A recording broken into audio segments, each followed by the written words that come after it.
Et toi ? Oui, toi, qui te sens parfois dépassé. Tu crois que tu dois tout traverser seul. Te montrer vulnérable ? Impossible. Tu te dis, je dois sourire, faire semblant, faire mieux, plus. Mais devine quoi ? Toutes les femmes vivent des épreuves. Toi, elle, moi, personne n'est parfaite. Tu peux ressentir fort et continuer à avancer. Tu peux tomber et te relever autrement. Tu peux être fragile. Et incroyablement forte. Tu peux douter et retrouver la lumière. Tu peux parler vrai. Et déposer tes fardeaux. Ici, on lève les tabous sur la santé mentale. On transforme la honte en lumière. On apprend à être pleinement soi. On découvre que la résilience n'est pas juste tenir, c'est tomber, se relever et refleurir. Tantôt forte, tantôt fragile, toujours vivante. Bienvenue dans Deep Bloom, le podcast de maman. Tu es exactement au bon endroit. Bonne écoute.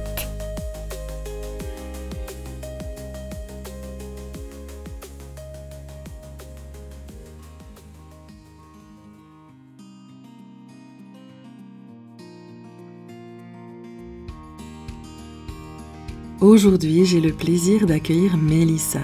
Mélissa, c'est quelqu'un que je connais depuis longtemps. Nous avons fait nos études ensemble à une époque où l'on imagine la vie qui s'ouvre devant nous, sans forcément savoir ce qu'elle nous réserve.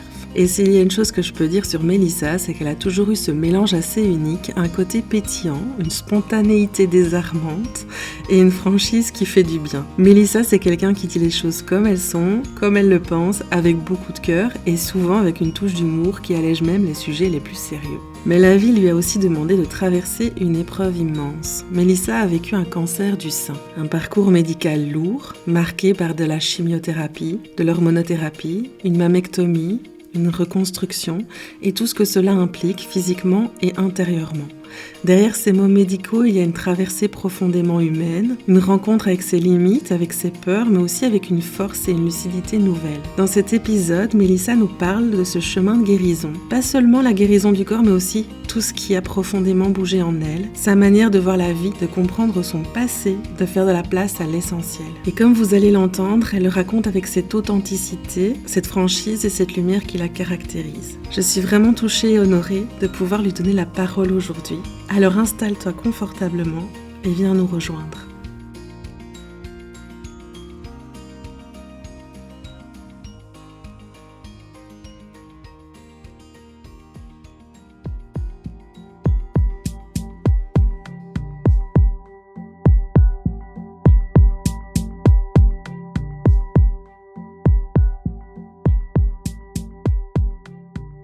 On s'est rencontrés sur les bancs de l'école d'assistante sociale, puis la vie t'a mené à la police et tu es maman de 2 enfants, tu es passionnée de pâtisserie, mais aujourd'hui on va surtout parler de ton corps qui t'a poussé à t'arrêter il y a quelques années, de ce diagnostic de cancer du sein, de la chimio, de la mammectomie, de la reconstruction, de l'hormonothérapie, entre autres.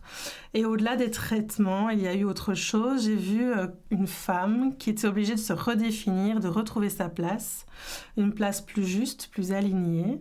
Et j'aimerais savoir, avant qu'on commence à en parler, qui tu es, Mélissa, au-delà de tes métiers. Comme tu l'as bien résumé, j'ai 2 enfants, Victor qui a 12 ans, Charlie qui en a 7. J'ai un compagnon depuis 17 ans. Waouh.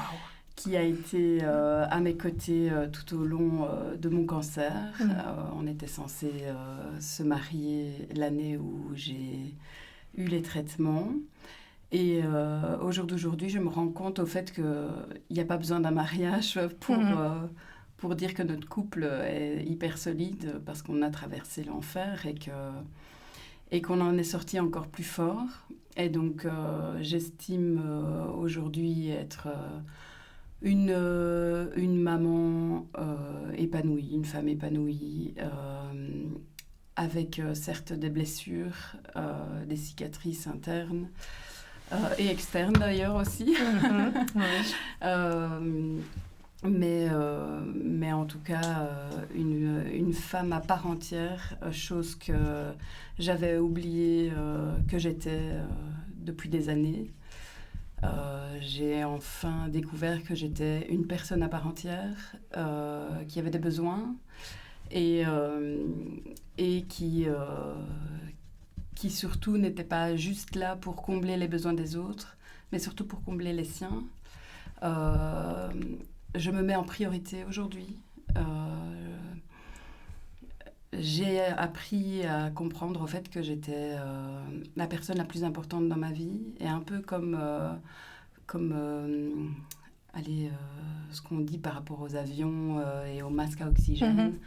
Tant que tu ne mets pas ton masque à oxygène, tu ne peux pas mettre le masque à oxygène à tes enfants ou à tes proches. Et voilà, ça c'est quelque chose que j'ai compris aujourd'hui, quoi. Ouais. Donc voilà. Et tu parles justement donc très bien de avant, donc quand on s'est rencontrés en tant qu'assistante sociale, qui était cette Mélissa avant la maladie, avant tout ça? Alors, avant tout ça, j'étais quelqu'un qui avait pleine de vie, au fait, qui avait plein de projets, qui voyait les choses plutôt positivement. Même si souvent le verre était à moitié vide plutôt qu'à moitié plein, qui avait très peu de confiance en elle, que ce soit physiquement et dans toutes ses capacités. Un peu une boute en train. D'ailleurs, j'ai un enfant TDAH, c'est pas pour rien. Je pense que c'est héréditaire et que même si je me suis jamais fait diagnostiquer, voilà, je suis quelqu'un de comme ça, toujours en action, et ça l'est encore actuellement, mais maintenant plus mentalement que physiquement, parce que mine de rien, les traitements m'ont un peu plus fatiguée, et je ressens malgré tout encore 5 ans après les traitements, la fatigue, que ce soit la fatigue physique mais cérébrale aussi. D'ailleurs, je vais bafouiller quelquefois pendant le podcast parce que j'ai encore du mal à trouver mes mots, des bêtes mots. Au fait, c'est comme si ma mémoire les avait oubliés. Donc, Et ça, c'est depuis la chimio, tu m'as dit? Oui, c'est ça, depuis les traitements, oui. Bon, après, c'est vrai que les gens qui me connaissent bien diront que de toute façon, j'avais déjà pas beaucoup de mémoire. mais c'est encore amplifié. Et c'est vrai qu'au début, j'avais dur. J'en pleurais beaucoup parce que c'est quelque chose quand même qui est difficile à vivre. Mais maintenant, je le prends à la rigolade. Donc voilà, on en rit avec mes enfants quand je leur demande « Tiens, c'est quoi ce qui tourne et qui amène de l'électricité encore ?» Maman, une éolienne. Donc voilà. On en rit, et c'est vrai que durant tout mon cancer, j'ai beaucoup fait passer les choses par l'humour. Et je suis comme ça de nature à minimiser les choses qui me concernent, en fait. J'étais un peu plus négative avant, que maintenant je suis beaucoup plus positive. Je vois le verre à moitié plein, et surtout quand j'ai eu l'annonce du diagnostic, au fait. Parce qu'au fait, j'ai découvert en moi une force de fou que j'aurais jamais imaginé.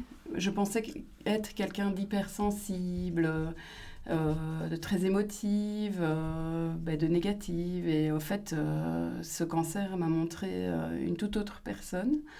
Donc, je me suis révélée hyper positive, à demander à mes parents de ne surtout pas pleurer, de ne surtout pas me téléphoner si c'est pour pleurer, que j'allais m'en sortir, que j'avais pas besoin de négatif et que ça allait bien se passer. Et je pense que du coup, en disant ça, au fait, j'ai mis une distance avec mes proches, parce que ma maman m'a dit qu'elle n'osait pas me sonner parce qu'elle avait peur de pleurer. Ah oui, ok. Et donc, mais c'est longtemps après qu'elle m'a dit ça, mais je ne trouve plus mes mots, voilà. Mais oui, et donc du coup, comme j'avais pas beaucoup d'appels parce que j'avais mis cette condition-là de ne pas pleurer, il y a eu très peu de soutien, en fait. J'ai ressenti très peu de soutien de ma famille. Et ça, tu as pu en rediscuter avec eux en disant, voilà, je me suis sentie fort seule? Oui, j'ai pu en rediscuter avec mes sœurs. On s'est fait un week-end après mes traitements, toutes les trois. Et ma petite sœur a admis, au fait, qu'elle a été très peu présente. Elle s'en est excusée. Ma grande sœur n'a pas admis. D'après elle, elle aurait pu être présente plus. Elle voulait être présente plus. Mais elle n'a pas pu parce qu'en fait, c'était en plein dans le Covid. Et donc, on était confinés. Et mon compagnon avait très peur que j'attrape le Covid parce que j'étais immunodépressive. Et donc, du coup, je ne pouvais pas avoir le Covid pendant mes traitements. Enfin, c'était vraiment très déconseillé. Et donc, du coup, il m'a mis dans une bulle. Et donc, ce qui faisait que quand ma sœur voulait venir, elle devait être à l'extérieur avec moi, on devait être à 3 mètres l'une de l'autre. Enfin, Olivier, mon compagnon, avait vraiment mis un cadre qui a été dur à respecter, mais qu'on a respecté. Et donc, du coup, j'avais moins de soutien parce que ce confinement déjà, et puis... mais bon, même par SMS, par message, ça manquait, quoi. Et ça manquait, je pense, parce qu'aussi, je me montrais sur le meilleur jour dès qu'il me téléphonait. Soit s'il me téléphonait pendant que j'étais vraiment très mal, je décrochais pas. Et je décrochais que quand j'allais bien. Donc 1 semaine sur 2, finalement. Et quand j'avais pas les traitements. Et un jour, mon papa m'a téléphoné et j'étais vraiment pas bien. Et j'ai répondu, et là, du jour au lendemain, il m'a téléphoné tous les jours parce qu'il a bien vu à quel point j'étais pas bien, en fait. Et il a été beaucoup plus présent parce que il a vu le visage que j'avais suite au chimio, quoi. Tu voulais leur épargner quelque chose ou tu voulais pas justement que d'être triste à leur contact, ça te fasse plonger dans... Je crois les deux, mais surtout les préserver, ouais. Mais à force de les préserver, moi, encore une fois, en fait, ça a toujours été... j'ai toujours répondu aux besoins des autres, toujours pensé aux autres avant moi. Et en fait, à ce moment-là, j'avais besoin. T'avais besoin d'eux. Et quand on m'a dit que j'avais le cancer, donc à l'annonce du cancer, je me suis dit, enfin, on va avoir de l'attention pour moi. Ah oui. Et en fait, ça n'a pas été le cas, mais parce que moi aussi, et ça j'ai beaucoup travaillé avec la psy, moi aussi j'ai mis cette barrière, quoi. Alors pourquoi, inconsciemment ou pas, mais... et j'en ai voulu beaucoup à ma famille, et après coup, c'est maintenant que je me rends compte au fait que c'est moi qui ai mis ces barrières. Pas envie de te montrer vulnérable non plus. Oui, aussi, c'est vrai. Et quand tu dis, enfin on va... me porter de l'attention, c'est vraiment quelque chose qui te manquait avant. Oui, beaucoup. Et justement, cette annonce, comment ça s'est passé? Est-ce que tu te doutais de quelque chose? Pas du tout, absolument pas. Moi, je n'ai jamais palpé mes seins. J'ai jamais même pensé que je pourrais avoir le cancer du sein. C'est un jour, lors d'un rapport sexuel, où mon compagnon et moi, on l'a découvert directement, tous les deux. Et la boule était énorme, fait, au niveau de mon sein. La veille, j'avais rien, et ce jour-là, énorme. Et tout de suite, on a réagi, appel au gynéco, qui nous a rassurés en disant « c'est peut-être des glandes mammaires, par rapport à mon cycle et tout ça ». Et en fait...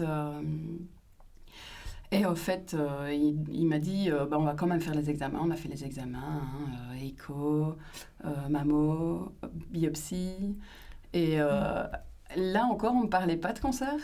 Donc même à la biopsie, on ne m'a pas parlé de cancer. On m'a dit, d'office, ce n'est pas un kyste parce que ce n'est pas liquide. Par contre, c'est peut-être un abcès. Et donc, moi, je n'osais pas poser la question, même si derrière... ça t'effleurait quand même? Ah oui, évidemment.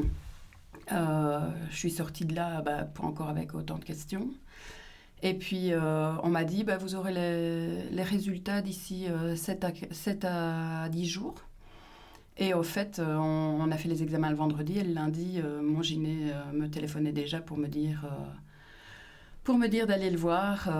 D'abord, il m'a demandé si j'étais bien assise, si j'étais entourée, si j'étais seule dans la pièce. Donc là, j'ai tout de suite compris. T'as compris. Mais oui. Et il m'a dit, je dis quoi, c'est cancéreux? Et il m'a dit, on va se voir avec monsieur ce soir, venez à 17h. Et donc, jusqu'à 17h...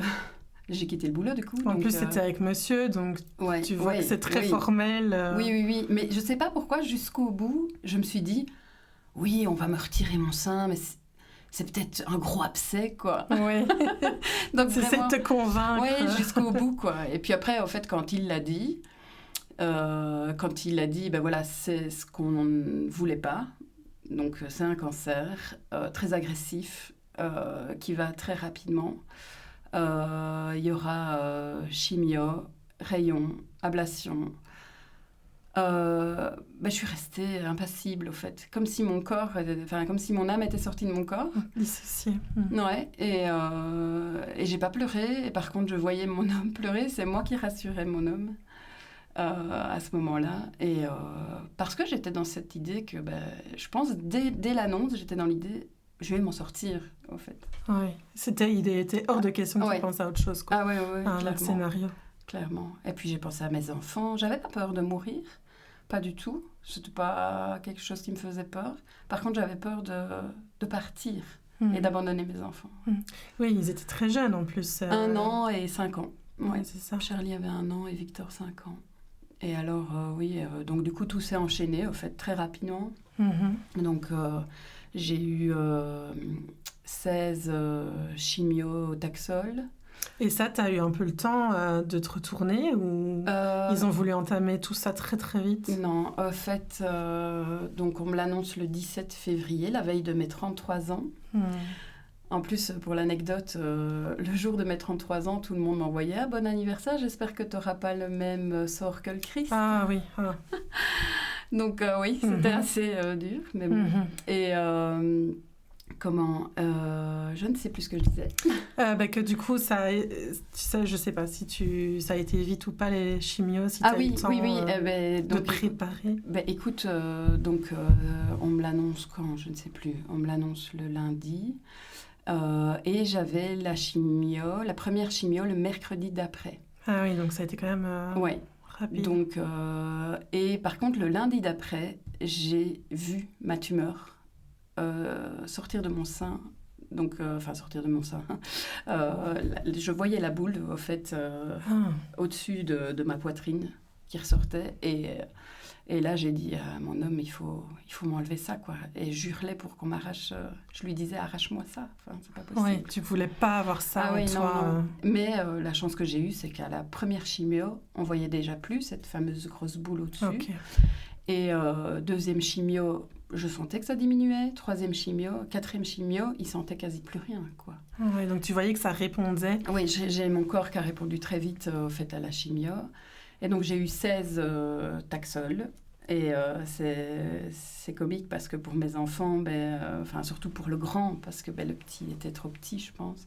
Même si on mettait des mots, ils ne comprenaient pas tout. Et donc, on avait fait plusieurs blocs de Lego, comme ça, des gros blocs. Alors, on retirait un bloc à chaque chimio pour qu'ils se rendent compte, au fait. Et pour l'annonce, on est passé par le livre Grand arbre est malade. Okay. Et ça, c'est un livre super, quoi. Ou Maman pirate aussi. On avait lu ces 2 livres-là et il me les réclamait tout le temps, d'ailleurs. Il avait besoin de comprendre et d'y lire. Et comment ça s'est passé, alors, ces 16 chimios, en plus avec des enfants en bas âge Je dois dire que, en fait, on m'avait averti de tous les symptômes que je risquais d'avoir. J'ai eu tous les symptômes. Et l'oncologue m'a dit, même une fois, ma pauvre, en fait, vous avez tous les symptômes, quoi. Donc, c'est-à-dire des aphtes dans la bouche, des nausées, des pertes des ongles, la perte des cheveux, perte des cils, perte de tous les poils. Et oui, des vomissements, des diarrhées, où j'étais une journée complète sur le WC parce que c'était très éprouvant. Oui. Je perdais, au fait, beaucoup de kilos. Et bizarrement, je me disais, non, mais moi, c'est impossible que si je meurs, je sois dans un cercueil, un petit cercueil et trop maigre, quoi. Je voulais pas mourir avec cet aspect de cancéreuse. Et donc, du coup, je perdais 5 kilos la première semaine. Et la deuxième semaine, je me forçais à manger. Ah oui. Même si ça me dégoûtait, je me forçais à manger parce que je voulais pas perdre de poids, mais j'ai quand même perdu beaucoup de poids quand même. Ah mais ça, tu pensais quand même à la mort? Oui, quand même, malgré tout, même si je suis restée à vouloir absolument rester positive et me dire ça va aller, ça reste derrière quand même, ça reste à l'esprit quand même, quoi. D'ailleurs, j'ai même tenu un journal intime pour mes enfants, pour expliquer un peu tout ce que je vivais et leur faire passer plein de messages d'amour, évidemment, au cas où. Malgré tout. Et la perte des cheveux, comment ça s'est passé pour toi? C'était une grande étape ou... Au fait, les premières chimios, on m'avait parlé de casque. Casque réfrigérant qui... ralentir. Ouais, il pouvait ralentir. J'ai essayé les 2 premières fois, mais à chaque fois, ça agrandissait le temps. Au lieu de 3h30, je restais 4h30. Et donc, ça rallongeait le temps. Et c'était vraiment pas agréable du tout. Et je voyais quand même que je perdais mes cheveux. Donc du coup, je pense à la 3e ou à la 4e fois, j'ai arrêté. Par contre, les gants, parce qu'il y avait la possibilité aussi de mettre les gants. Là, je l'ai mis une demi-heure, je crois, 1 heure à peine, parce que c'était insupportable. Mettre ses mains dans la neige, c'est la même chose, quoi. Donc c'était insupportable. Je me suis dit, tant pis, je perdrai mes ongles, ça repoussera, quoi. Et oui, j'ai perdu un ongle. Et c'est vrai que j'ai abîmé... Enfin, tout le reste était abîmé, quoi. Donc, et voilà. Et après, t'as eu une pause où t'as dû enchaîner avec la radiothérapie? En fait, j'ai eu du mal à comprendre pourquoi on me faisait pas l'ablation tout de suite. Ouais, et ça, il savait pas expliquer. Il a fallu beaucoup de rendez-vous, même s'il me répétait plusieurs fois la même chose, pour que je comprenne pourquoi est-ce que j'avais pas l'ablation avant. Oui. Et en fait, j'ai compris à un moment donné, pendant les traitements, j'ai compris, si on me faisait l'ablation, on devait attendre un petit peu avant de pouvoir me faire les chimios. Il y a juste qu'on ne savait pas à l'époque, au tout début, si j'en avais pas ailleurs. Et donc, ils n'avaient pas encore fait tous les PET scans et tout ça, alors. Okay. Non. Et donc, du coup, il fallait absolument commencer par les chimios, quoi, pour vraiment éradiquer tout ce qu'il pouvait y avoir. Et c'est vrai que le pire, ça a été quand même ce fameux examen pour savoir si j'en avais ailleurs, quoi. Ça a été vraiment très dur. Et j'en avais pas ailleurs, si ce n'est dans le système lymphatique, au niveau des ganglions lymphatiques. Et quand j'ai été opérée au mois de juillet, donc j'ai appris mon cancer le 17 février. J'ai eu mes 16 Taxol, mes 4 EC. J'ai eu terminé début juillet et fin juillet, je me faisais opérer. J'ai eu l'ablation totale. Et, des 2 ou d'un? D'un seul, parce que ça aussi, je voulais des 2 absolument. Et je voulais même qu'on me retire mon utérus. Je voulais vraiment plus avoir aucun tout risque. retirer. Il y a juste que j'étais pas au clair avec les risques que ça pouvait amener de retirer l'utérus, l'ostéoporose, je pense l'ostéoporose, c'est pas quelque chose au niveau des os, mais voilà, je sais pas. Oui, c'est ça, c'est l'ostéoporose. Ouais. Et donc, du coup, voilà, je voulais même être complètement ménopausée. Et ça, pour ça, on m'a bien expliqué que valait mieux pas, quoi.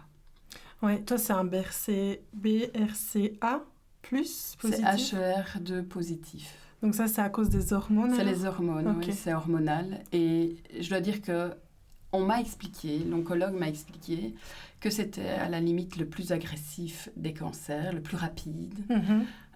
Mais que comme c'était le plus rapide et le plus agressif, les scientifiques s'étaient bien penchés sur les choses. Et que la chance que j'avais, c'est que c'était hormonal. Et qu'ils avaient sorti l'Herceptine, qui était une piqûre en plus qu'on faisait dans mon ventre, en fait, pour vraiment couper toutes mes hormones naturelles. Et ça a eu des répercussions oui, parce qu'on m'a demandé, au fait, avant de commencer ça, on m'a demandé si je voulais pas congeler mes ovules pour pouvoir avoir un autre enfant. Mais bon, on en avait 2, c'était déjà pas mal. En plus 2 qui en valent 4. Ouais. Donc, c'est assez. oui. Donc ça, c'est l'hormonothérapie. Oui. Oui, et ça... Non, ça, c'est pas l'hormonothérapie. Ah, même pas. Ok, c'est pas encore. Donc ça, c'était vraiment pour... Ça, c'est en plus de l'hormonothérapie. Ok. C'était après l'opération. D'accord. J'ai eu de l'hormonothérapie par voie orale et j'avais cette fameuse piqûre en plus, quoi. Ok. Et ça, l'hormonothérapie, je me souviens que ça a été vraiment compliqué pour toi au niveau des symptômes aussi. Oui, beaucoup de changements d'humeur. En fait, j'ai commencé l'hormonothérapie après les rayons. J'ai terminé mes rayons en fin octobre 2020. On a commencé directement l'hormonothérapie. Au début, ça se passait bien. Jusque fin juin où, au fait, j'avais des idées noires. Je conduisais, j'avais envie de me prendre un arbre sans raison. Je ne voyais plus d'intérêt à vivre. Et donc, du coup, je suis allée voir mon médecin traitant qui m'a mis sous antidépresseurs. Antidépresseurs que j'ai pris pendant presque 3 ans. Et du jour au lendemain, en septembre 2023, j'ai arrêté du jour au lendemain tout ce qui était hormonothérapie. Non, 2024, je me trompe, 2024, ça faisait 4 ans. En septembre 2024, j'ai arrêté l'hormonothérapie et les antidépresseurs d'un coup, avec tous les effets secondaires aussi que ça a d'arrêter ça d'un coup. Et en fait, je voulais reprendre le contrôle de mon corps, quoi. Okay. Parce que j'avais pris énormément de poids aussi.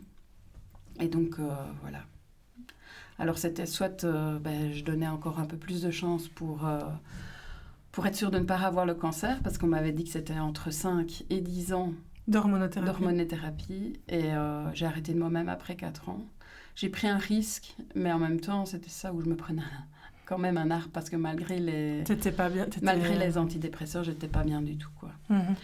Beaucoup de changements d'humeur, de la fièvre, des insomnies. Ouais. Ouais, c'était vraiment... ta qualité de vie était vraiment diminuée pendant 4 ans. Ah oui, je me réveillais la nuit comme si c'était le matin, et puis sans savoir me rendormir. Et quand on t'a parlé d'ablation, toi, ça t'a soulagé plus qu'autre chose, finalement. Comment ça a été par rapport à ton corps? Parce que tu te dis, avant, je prenais pas soin de mon corps de femme, et maintenant... Oui. Est-ce que ça a joué? En fait, je voulais absolument qu'on me retire ce sein malade. Il y a juste comme les chimios ont bien agi, je me suis toujours demandé, tiens, et si on le laissait, s'il n'y avait plus rien? Oui. Mais on ne pouvait pas le savoir, et ça, l'oncologue m'a dit, on ne peut pas le savoir tant qu'on ne l'a pas retiré. Okay. Et donc, quand on me l'a enlevé, on a fait l'analyse, et en fait, il n'y avait plus rien. Donc, on aurait pu me le laisser. Mais on n'aurait pas pu le savoir sans ça. Donc voilà. Et puis comme ça, il n'y a plus de risque d'avoir le cancer de ce côté-là, logiquement. Ouais. Et oui, sinon, quand j'étais plus jeune, j'ai toujours été fort complexée par ma poitrine parce que j'avais une forte poitrine très jeune. En fait, j'ai commencé à être développée à 9 ans. Plutôt que ma grande sœur en plus, ça faisait des jaloux. et à 13 ans, j'étais très mince et j'avais une très forte poitrine. Ça me complexait très fort parce que je pouvais pas mettre des petites blouses en été, des choses comme ça.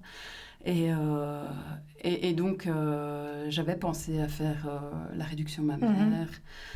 Finalement, mon compagnon de l'époque m'avait dit que c'était pas nécessaire. J'ai vécu finalement beaucoup mieux mon corps. J'ai grossi un peu, ce qui faisait que c'était plus proportionnel aussi.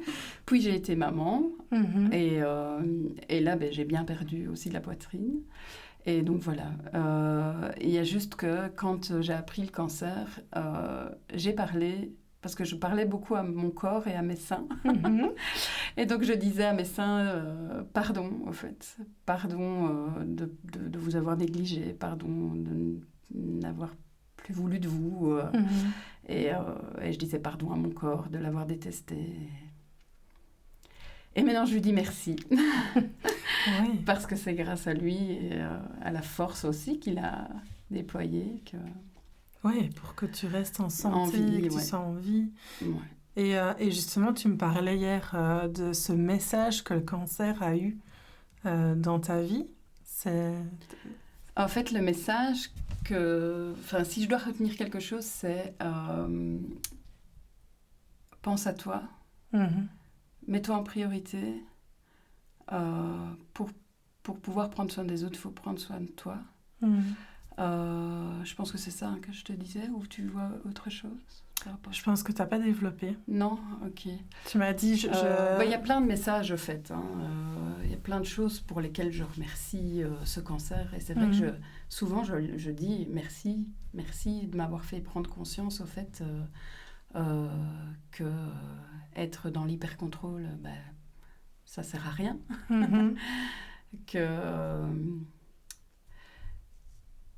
Que finalement, oui, je remercie mon corps d'avoir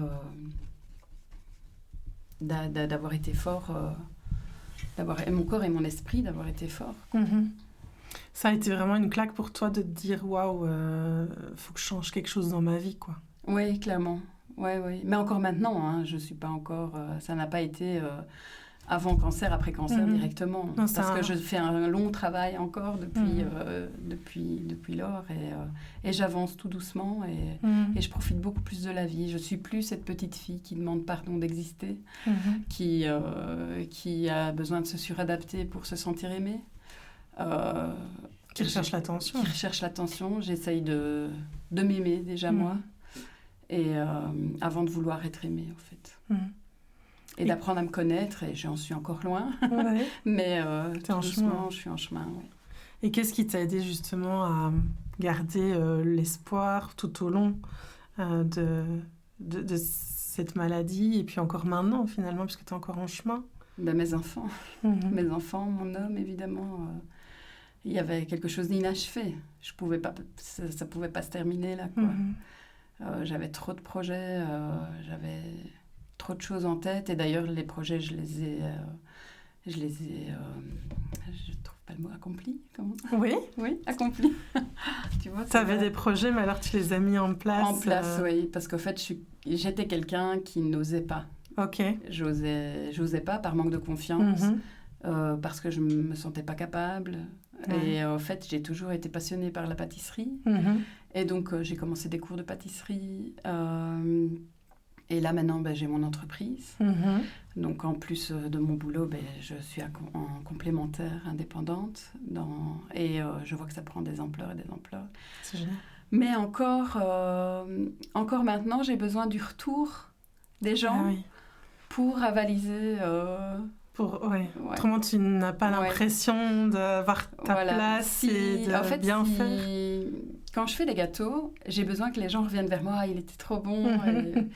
Pourquoi? Alors, est-ce que j'ai besoin de reconnaissance? Est-ce que c'est parce que j'ai un manque de confiance en moi ou quoi? Mais si j'ai pas de retour, je me dis mince. Et en fait, le retour, il vient toujours, mais plus tardivement, quoi. Et donc, et là, je me sens soulagée quand j'ai un retour positif. Et autrement, tu te poses des questions. J'ai jamais eu de retour négatif jusqu'ici. Je fais un peu ma pub. Il faut. Mais je veux dire, après, pourquoi est-ce que j'ai encore ce besoin de me sentir validée par les gens, quoi? C'est un long chemin, c'est pas... Oui, non, c'est sûr. Déjà, de prendre conscience, c'est déjà un premier pas. Ensuite, ça se travaille et t'es en chemin, donc ça va venir. Oui, je n'en doute pas. Est-ce qu'il y a d'autres choses qui t'ont aidé à gérer au niveau des douleurs ou tous ces effets secondaires, justement Oui, il y a des choses maintenant, dire quoi exactement, je ne me souviens plus trop, parce que en fait, on était en plein Covid, en plein confinement, et il y a plein de confort que j'ai pas eu droit. Ah oui, parce qu'il n'y avait pas de gens voilà, il y avait pas de masseur. Ah oui. Il n'y avait pas luminothérapie, des choses comme ça pendant ma chimio. J'avais pas le droit d'avoir d'accompagnateur. T'étais toute seule? J'étais toute seule. J'étais toute seule, complètement. Alors, mon papa m'a acheté une liseuse. Mais que c'est dur d'être toute seule. Oui. Et donc, du coup, j'ai pas eu de perruque non plus, parce que les coiffeurs étaient fermés. Ah oui. Et donc, du coup, j'ai mis un bandeau. Un bandeau que j'aurais bien voulu retirer, en fait. Mais mon petit avait peur de moi. Ah. Et donc, du coup, pour lui, je laissais le bandeau. Et puis, un jour, il m'a dit, il m'a vue, par hasard, en pleine nuit. Il m'a dit, au fait, maman, t'es très belle aussi. Même sans le bandeau, tu peux retirer le bandeau. Et donc, j'ai retiré le bandeau à la maison, mais pas encore à l'extérieur. J'avais envie de le retirer à l'extérieur, mais ce qui m'a permis de le retirer à l'extérieur, c'est une séance photo que j'ai fait avec une très bonne amie, en fait, qui m'a proposé de faire une séance photo. Et parce qu'elle savait que je voulais retirer ce bandeau. Et ça a été révélateur complètement, parce que là, je me suis trouvée tellement belle. Ouais. Et en fait, du jour au lendemain, j'ai retiré ce bandeau. Ça t'a permis d'avoir un mois et demi confiance en après toi. l'ablation, en fait. Ah oui. J'avais peut-être un demi-centimètre sur le caillou, comme on dit. mais voilà, il y en avait plein qui disaient que je ressemblais à Demi Moore. Ah. Et c'est vrai que tantôt, tu me parlais, je faisais coq à l'âne, mais de ces paires de cheveux. En fait, ce qui a été compliqué, c'est de se réveiller avec une poignée de cheveux sur le coussin, de cuisiner et que les cheveux tombent. Et donc, on a décidé avec mon compagnon qu'il me rase. Ça a été une épreuve très, très difficile parce que il était en train de me raser et je sentais ses larmes couler sur mes joues à moi. En fait. Ça a été très dur, Ouais, il a eu beaucoup de mal aussi à te voir. Il a voulu aussi beaucoup te protéger dans toute cette épreuve. Oui, heureusement qu'il a été là parce que... Ouais, c'était ton pilier. Ça a été mon pilier, oui, vraiment, c'est ce que j'allais dire. Oui, comme tu dis au début, ça vous a renforcé. Ah oui, il n'y a pas besoin d'un mariage. Il n'y a même plus besoin d'un mariage. Et d'ailleurs, on ne s'est pas remariés. Si on se marie un jour, ce sera nous 4, pour dire 2, quoi. Ouais. Ouais, j'avais vu cette séance photo et je trouvais ça vraiment très beau parce que tu étais vraiment entourée de 4 amis. Ouais. Et en plus, super symbolique puisque après l'ablation, retirer le bandeau et puis en plus se sentir femme et belle. Oui. Ça a été réparateur. Clairement, absolument. Et ce qui l'a été encore plus après, c'est toute la reconstruction parce que j'ai eu 5 opérations de reconstruction. 5 dont une qui était quand même assez importante, c'était le DIEP. Donc, c'est quoi en fait, on prend un lambeau du ventre. Il y a juste que j'étais très mince et donc j'avais pas de ventre. Et donc, du coup, j'ai bouffé pendant les fêtes pour avoir un maximum de ventre pour qu'au mois de février, je puisse en avoir assez. Et donc, j'en avais assez. Ouf. Et on prend une veine et une artère, en fait, qu'on raccorde au niveau de ma poitrine. Ok. Et donc, ça fait office de sein. Et franchement, pour ça, le médecin, je ne sais pas si je peux citer son nom, Giorgio Giudicioso a fait des miracles, en fait. C'est comme si de rien n'était. Même au niveau de ma cicatrice abdominale, je le disais encore avant-hier à mon homme, je dis, en fait, elle est toute blanche maintenant. Tu la vois en maillot, on ne la voit plus, rien, nickel, quoi. Et donc ça m'a aidée. Maintenant où j'en suis, je n'aurai plus d'opération parce que la dernière opération, c'était en avril l'année passée. On a pris la moitié de mon téton pour le mettre de l'autre côté. Ok, comment ils font? Alors, ils rapetissent le téton pour...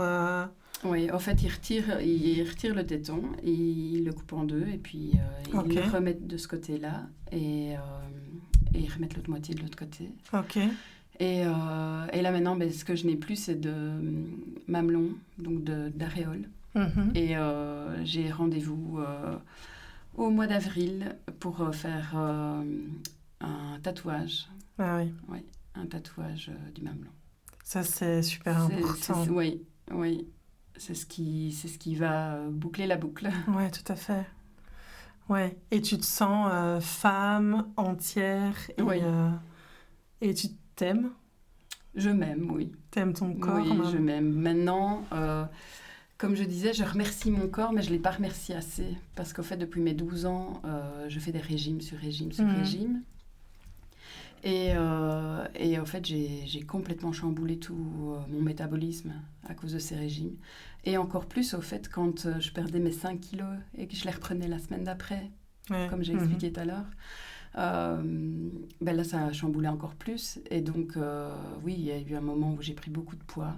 Et en fait, maintenant que je vais mieux moralement, parce que je me fais suivre psychologiquement depuis quelques années, et maintenant que je vais mieux psychologiquement, que j'ai appris à me mettre en priorité, en fait, mon corps suit tout seul et je suis en train de perdre du poids à vue d'œil, au fait. Et je pense aussi que le retour des règles, parce que au fait, j'ai plus été réglée pendant 5 ans. À cause de l'hormonothérapie, alors? À cause de l'hormonothérapie. Et quand j'ai arrêté l'hormonothérapie, il a fallu encore 1 an avant que je les récupère. Ah oui, carrément. Et là, maintenant, ça va. Ils sont revenus. Mon grand dame. Oui, finalement, c'était peut-être mieux ça. Oui, c'était mieux ça. Il y a des avantages et des inconvénients. Mais... On ne peut pas tout avoir. Non. Mais tu disais ça par rapport au corps. Ça a eu un impact d'avoir de nouveau tes règles? On se sent plus femme. Oui, d'accord, c'est ça. Oui. Tu te sens à nouveau, et oui, pas ménopausée, pas... Voilà, c'est ça, on se sent plus femme. Et je pense que c'est ça qui a fait que, psychologiquement, je me suis dit, bon, allez, ça y est, maintenant c'est reparti, ça va mieux. Le corps est... Voilà, tout fonctionne comme... j'ai plus que le tatouage à faire, et puis c'est comme si ni vu ni connu, même si je sais que ce sera jamais ni vu ni connu, parce que ça restera toujours, mais j'en retire beaucoup de positif quand même. Et donc, du coup, comme je vais mieux moralement, le corps suit, quoi. Et voilà. Et j'ai longuement voulu rattraper cette Mélissa d'avant. Ouais, tu voulais la retrouver? Ouais, retrouver cette Mélissa d'avant. Mais je ne serai plus jamais cette Mélissa d'avant, en fait. Que ce soit physiquement ou moralement ou dans ma façon de penser, je ne le serai plus. Et j'ai envie de dire, tant mieux pour certaines choses. Moins pour l'aspect sportif, parce que je suis moins sportive que je ne l'étais, mais voilà, je pense que ça va venir tout doucement. Oui, c'est ça. Là, ton corps est en train de se remettre en route et tu viens seulement de quitter l'hormonothérapie. Oui, 1 an. Et tu sors, enfin voilà, il faut... Ouais, c'est ça. Ça, tu pourras le reprendre aussi quand tu seras prête. Petit à petit, oui. C'est ça. Mais oui, il y a encore des choses qui te manquent de la Mélissa d'avant. L'insouciance. Oui, l'insouciance, je dirais, oui. Mais à part ça, non, parce que finalement, les choses que j'avais avant, le cancer m'a fait me rendre compte que c'était pas important. Quand j'ai eu l'annonce du cancer, j'ai perdu beaucoup de relations avec certaines personnes. Avant, j'étais fort entourée. J'aimais être entourée. J'étais très famille. C'est moi qui prenais souvent des nouvelles des autres et tout. Oui, tu allais souvent là-bas parce que tu vis pas près d'eux. Ben non, je vis à 150 km d'eux. Et donc, c'est moi qui y allais souvent. Et que maintenant, je me suis beaucoup plus recentrée sur ma famille. J'ai perdu des amis dans le parcours, mais qui finalement n'étaient pas des amis, parce que si c'était vraiment des amis, et dont ma meilleure amie d'ailleurs, qui est médecin. Mais qui avait perdu sa maman d'un cancer l'année d'avant. Okay. Donc je ne lui en veux pas, je pense que c'était trop pour elle. Et donc oui, on s'est vraiment fort perdu de vue. Et puis voilà, je lui en ai voulu beaucoup. Mais à côté de ça, il y a d'autres personnes qui se sont révélées que j'aurais jamais imaginé, quoi. Et donc oui, ça m'a aidé d'avoir cet entourage quand même. Et maintenant, c'est vrai que je préfère la qualité à la quantité, quoi. Oui, ça t'a permis que ce soit en termes de la famille et des amis. Oui, tu nourris beaucoup plus toutes tes relations vraiment importantes. Oui, tout à fait. Et alors, j'arrive à mettre des limites, surtout. Ça, c'est super important parce que... J'ai encore du travail aussi à faire, mais mettre des limites par rapport aux gens et à l'exploitation qu'ils avaient de moi, ouais, de ma gentillesse. Oui, ils savaient que tu allais dire oui. Oui, c'est ça. que maintenant, je peux dire un non parce que je sais que c'est à moi que je dis oui, finalement, en disant non. Donc, mais ça, je le comprends. Je l'ai compris dernièrement, quoi. Ouais. Et tu dirais quoi à cette Mélissa qui apprend le diagnostic si tu... Si je pouvais lui parler, ouais. Non. Ne te tracasse pas, du positif en ressortira. Voilà. Et si quelqu'un nous écoute et vient d'apprendre, tu lui dirais la même chose, tu lui dirais autre chose? Je sais après que un cancer n'est pas l'autre. Qu'il y a des dames qui ont des cancers peut-être moins agressifs, moins invasifs, mais qu'elles vont devoir vivre avec toute leur vie. Oui, plus chronique alors, c'est ça? Oui,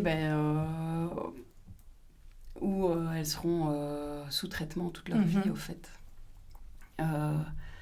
Et donc, je suis pas le bon exemple, parce que moi, je m'en suis, entre guillemets, sortie complètement, normalement. On peut pas parler encore de... De guérison? Oui. C'est rémission? De rémission, parce que l'oncologue me disait que c'était pas avant 10 ans qu'on parlait de rémission. Ok. Mais voilà, moi, j'ai plus rien dans mon corps, logiquement. Tous mes examens sont bons. Maintenant, on est passé à une fois à l'année, des examens. Et donc, du coup, moi, ce que j'ai envie de dire aux femmes, c'est peu importe le temps qui reste, il faut profiter pleinement de la vie, quoi, à fond. Et la plus belle année de ma vie, ça a été l'année de mes traitements. D'ailleurs, ça va être bizarre ce que je vais dire, mais c'est vrai, mon homme, des fois, a la nostalgie de cette année-là. Parce qu'au fait, on était dans... on profite, on ne sait pas combien de temps on a encore à vivre, à nous 4, donc on profite. Plus de disputes de frères, il n'y avait pas vraiment parce qu'ils étaient petits, mais je veux dire, plus de disputes, plus de tensions. On était, le confinement a fait beaucoup aussi, hein, mais ça a été une année douloureuse, clairement. Hein, quand on a son fils en bas des escaliers qui pleure en disant « Moi, je veux voir ma maman, ça fait 3 jours que je ne l'ai plus vue. » C'est difficile, mais à côté de ça, quand j'allais bien, on profitait, mais à 300%, quoi. Chose que j'aimerais encore faire maintenant, mais que le quotidien fait que on est revenu un peu comme un accouchement, on oublie, quoi. Et des fois, j'essaye de me dire « N'oublie pas d'où tu viens et profite. » Arrête de vouloir être dans l'hyper-contrôle. Oui, parce que ça nous rattrape vite, finalement. Oui. C'est un peu essayer d'avoir des piqûres de rappel, de se dire profite là de ce que tu as. Oui, c'est clair. Est-ce que tu veux dire autre chose? Par rapport au chimio, moi, ce qui m'a un peu étonnée, c'est la récurrence des effets secondaires. Chaque chimio, tous les premiers jours après la chimio, j'avais un effet secondaire différent. Le premier jour, en fait, j'avais des nausées et je dormais beaucoup. Le deuxième jour, j'avais des diarrhées et je restais sur le WC toute la journée. Troisième jour, j'étais paralysée de la nuque, complètement. Je ne savais plus bouger, donc j'étais dans mon lit toute la journée. Le quatrième jour, c'était des brûlures d'estomac. Et comme ça, la première fois, je me suis dit, voilà, c'est ce que je dois ressentir. Et en fait, ça revenait. Et je savais très bien ce qui allait m'arriver, quoi. Ça devait être aussi difficile de se dire, j'anticipe, je sais que je vais vivre ça. Oui, parce que j'avais peur. Oui. Surtout pour tu la peux journée pas y échapper, sur quoi. le WC. Oui. Ça, c'était... et la nuque aussi. La nuque paralysée, ça, c'était difficile. Mais ça c'était vraiment ce schéma-là, quoi. Alors, je sais pas si d'autres personnes avaient ça, parce que je communiquais beaucoup avec d'autres personnes qui vivaient la même chose, parce qu'il y a des groupes sur Facebook. Hein. Ah oui, c'est par les groupes, parce qu'autrement, vous ne pouviez pas avoir des groupes de parole, ni... Non, non, parce qu'avec le Covid, on était confinés. Quand vous y alliez pour la chimio, tu rencontrais des gens... Il y avait un rideau d'office et en plus, on devait mettre le masque, quoi. Oh 3h30 de masque, c'était... Ouais. compliqué. Oui, tu as été super courageuse parce que tu savais ce qui allait arriver. Tu savais que ça allait être des jours difficiles sans voir tes enfants en plus. Oui, c'est sûr. Et à rien pouvoir faire et en étant mal. Et puis la culpabilité de se dire que c'est monsieur qui fait tout à la maison, quoi. Il l'a géré comme un chef, en soi. Mais... Et il avait un congé, il avait droit à quelque chose? Eh bien, pour ça, je remercierai jamais assez son ancien chef de corps, qui, au fait, sans entrer dans les détails, a été d'une humanité exemplaire. Et le salaire n'a jamais changé, et pourtant, il était à la maison, oui. Mais il a fait beaucoup de nuits, au fait. Et donc, il faisait la nuit, et puis il s'occupait des enfants le matin, puis il dormait, et il refaisait la nuit, et en fait, comme ça tout le temps, quoi. Pendant que les enfants étaient à l'école ou à la crèche, eh ben, il dormait, et puis voilà. Ouais, il a vraiment géré à mort, quoi. Et ce que je voulais dire aussi, c'est que ce qui a été le plus dur pour moi pendant mes traitements, c'est que j'ai eu le cancer, l'annonce du cancer en même temps qu'une collègue qui n'était pas policière, mais qui travaillait à la police. Et elle avait une autre forme de cancer, et elle en est décédée. Et ça a été très, très difficile à vivre, parce que là, je me dis, pourquoi elle et pas moi? Pourquoi moi, je suis en vie et pas elle? Et tu te battais encore à ce moment-là? Oui. Quand j'en parlais avec l'oncologue, qui était le même oncologue, en fait. Ah, d'accord. Il m'a rassurée en disant que mon corps était fort. Mais elle aussi, c'était une force de la nature. Même si elle avait 20 ans de plus que moi, c'était une force de la nature. Elle était hyper joviale. C'était la bonté en personne. Et je ne comprendrai jamais pourquoi certains partent et certains... Ouais, c'est injuste. Et certains en guérissent. Et c'est pour ça que j'ai voulu trouver un sens à cette guérison et me dire faut pas que je gâche ça, quoi. Parce que j'ai la chance d'être en vie, quoi. Ouais, tu t'en es vraiment aperçu et rendu compte. Et le sens pour toutes celles toi, qui sont parties, il faut que j'en profite, pour que je profite de la vie. Et par rapport à la société, justement, en fait, d'avoir une maladie, de reprendre le travail, est-ce que pour toi, ça a été facile de retourner au travail? Non, pas du tout. T'as été obligée? Non, j'ai pas été obligée. J'en avais besoin, en fait. Okay. À un moment donné, j'avais besoin de relations. Et donc, c'est moi qui ai voulu reprendre le travail à mi-temps médical, parce que j'étais incapable de faire à temps plein. J'étais trop fatiguée. Le corps reste fatigué longtemps après les traitements. Et, encore maintenant, tu disais? Je me sens encore fatiguée, oui. Et puis, même ma mémoire, comme j'ai dit tout à l'heure. Mais oui, je me sens encore fatiguée et ça me surprend comme ça en plein milieu de journée. Au fait, c'est pas... je peux être hyper en pleine forme le matin et puis, à 2h30, 3h, avoir une grosse fatigue d'un coup. Et ça s'explique pas, au fait. Et j'ai pas envie non plus que les gens me voient comme faible, affaiblie. Et donc, je veux montrer que... que tu gères et que tout va bien. Voilà, c'est ça. Et c'est vrai que j'ai tellement montré que je gérais pendant mon mi-temps médical que les gens, beaucoup parlaient et disaient « Pourquoi elle est à mi-temps médical? Elle pourrait être à temps plein.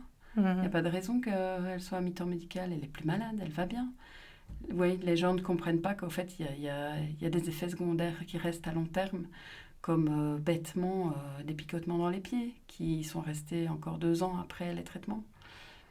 Où je pouvais faire qu'une chose, c'était taper des pieds pour que ça passe, tellement c'était dérangeant. Des douleurs articulaires au niveau des jambes, des choses comme ça, quoi. Et il y a encore, à part la fatigue et les pertes de mots, les oublis, est-ce qu'il y a d'autres choses qui restent? Des choses mais pas dérangeantes, comme un tout petit peu, mais vraiment très léger, les picotements au bout des pieds, les extrémités, les doigts aussi. De temps en temps, il faut que je serre mes mains pour que... Mais je ne sais pas si c'est dû à ça ou pas, mais j'ai jamais posé la question parce que ça ne me dérange pas plus que ça en soi. Donc, Oui, et puis tu n'as pas envie peut-être qu'on te donne une étiquette, elle a eu le cancer et que ça te suive, tu as envie d'être autre chose. Oui, c'est ça. Finalement... D'ailleurs, à mon précédent entretien, je ne voulais pas parler de mon cancer. Ok. Et je ne sais plus si j'en ai parlé, ou j'en ai touché un mot peut-être, mais tout va bien. Tout va bien. J'ai plus d'effets secondaires, tout va bien. Je voulais être prise aussi dans le travail. Hein. Mais oui, c'est vrai, maintenant, je suis avec ma collègue. Elle sait très bien comment je suis. Elle sait que je le fais pas exprès. Elle sait que si j'oublie des choses, c'est pas exprès. Et d'ailleurs, mes enfants en profitent, hein, parce que quand je les punis et que j'oublie que je les ai punis,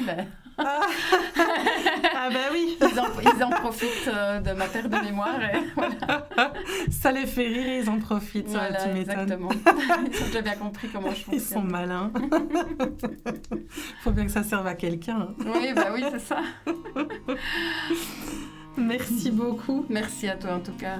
Et c'est très beau en tout cas ce que tu fais, franchement. Merci. Merci.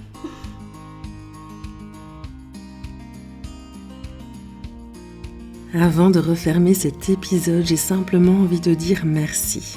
Merci Mélissa pour ta sincérité, pour ta force et pour la confiance avec laquelle tu nous as ouvert une partie de ton histoire. Ton parcours révèle la force que tu as en toi, révèle cette femme qui a traversé la maladie, les traitements, les transformations du corps et qui a trouvé la force de se reconstruire et de retrouver la femme en elle. Et ce qui me touche particulièrement, c'est que malgré tout ce chemin, j'ai retrouvé chez toi ce petit grain de folie qui t'a toujours caractérisé et qui fait toujours bon ménage avec le mien.